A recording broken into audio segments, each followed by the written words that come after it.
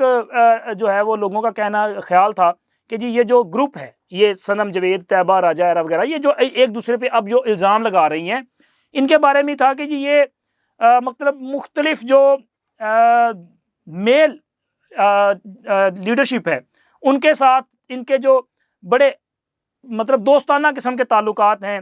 اور وہ بھی سوالیہ نشان تھا، اس پہ بھی کوئی زو مینی قسم کی چیزیں جو ہیں وہ سامنے آتی تھیں۔ اور اب انہوں نے آپس میں جب ایک دوسرے کا گند اچھالنا شروع کیا ہے تو جناب مجھے یہ لگتا ہے کہ جو کچھ اس سے پہلے چیزیں آ رہی تھیں نا، مختلف وہ زبانوں سے، زبان زد عام جو چیزیں تھیں، مختلف